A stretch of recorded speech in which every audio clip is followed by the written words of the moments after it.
The Mariners had a 1-0 lead after a Cal Raleigh home run, which was the second hit of the ball game for the Mariners. JP had gotten a hit earlier in the game, and then they had a 3-1 lead after a Mitch Garver two-run home run, which was the third hit for the Mariners of the game. They had plenty of walks today. Cal scored, one of the walks scored, and Mitch scored. Brian Wu left hit this start with what's being called left hamstring tightness. I don't know what the news is for that going forward, whether or not it's going to necessitate calling up Emerson Hancock tomorrow, or realistically probably in 4 days. What we'll more than likely do is call up a reliever since we burned through the bullpen today. Stanek, Boff, Bauman, Mooney, and I think one other guy.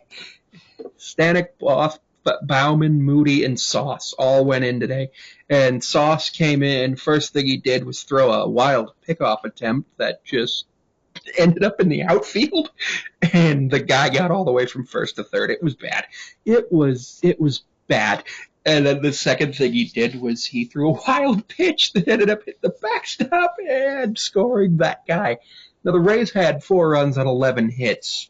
That they deserved to win. We had 3 runs on 3 hits. We committed 2 errors, it says. 1 error, it says, but when I scored the game, I called it 2 errors. Julio is down to a 651 on base plus slugging. He went 0 for 3 with a walk today. Didn't strike out.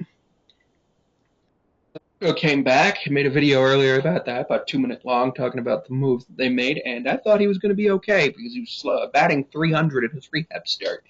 Yeah, no, he went 0 for 4 with 3 strikeouts. His last at bat had some pretty good contact, but he flew out right to the center fielder, and it was not good. Cal's home run was a no-doubter. Randy Arozarena didn't do anything. Just looked and was like, nah, not dealing with that.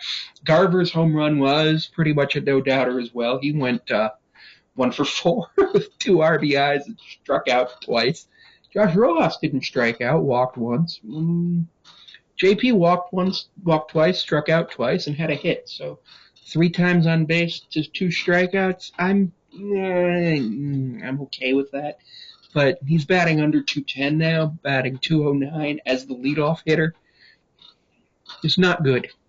We had a lot of bad at-bats, just a lot of bad at-bats, and it was just not good. And with Saucedo, Thornton, Bauman, Stanek, Voth, and Munoz, that's 1, 2, 3, 6. That's almost the entire bullpen. And with the new rules on position players pitching, we would not have been able to use a position player to pitch the rest of the game unless we'd gone down nine runs.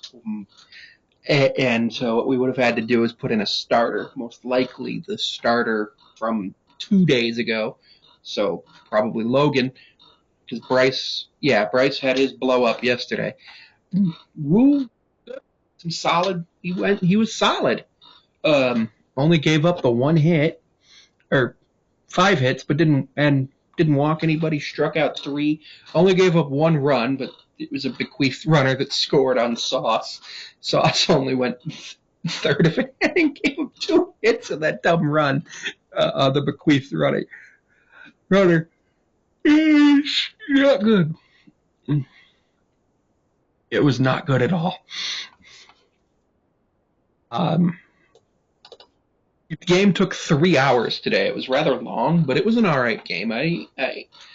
I thought it was all right, especially with the offense having the offense of the Rays. Like, if I were a neutral fan, I would have been like, oh, okay.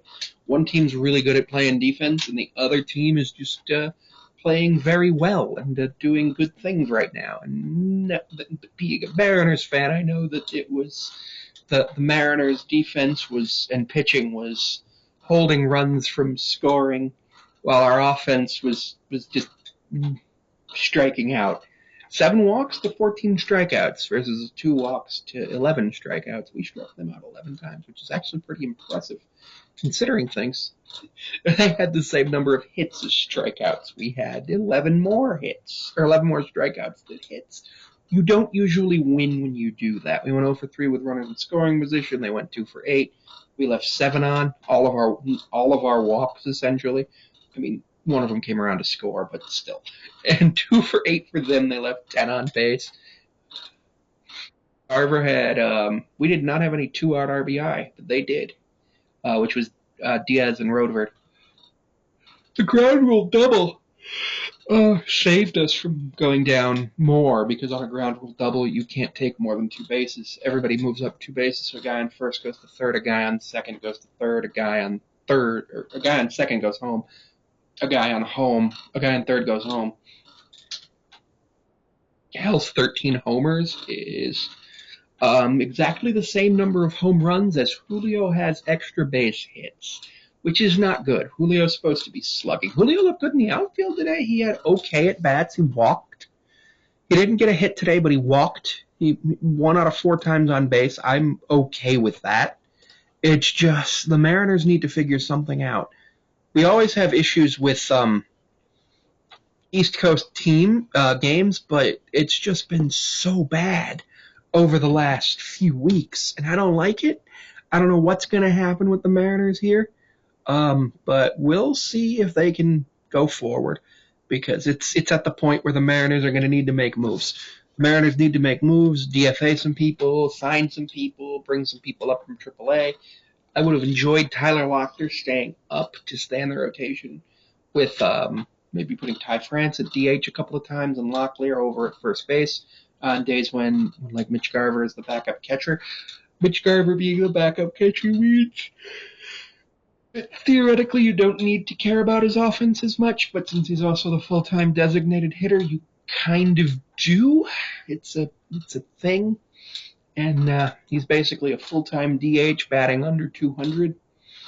I believe we're over 800. Well, no, we're over 800 strikeouts as of the end of the day yesterday. So, yeah, we're at 814 plus strikeouts at this point. I hope somebody does something because we need to make a big move. Not a great game.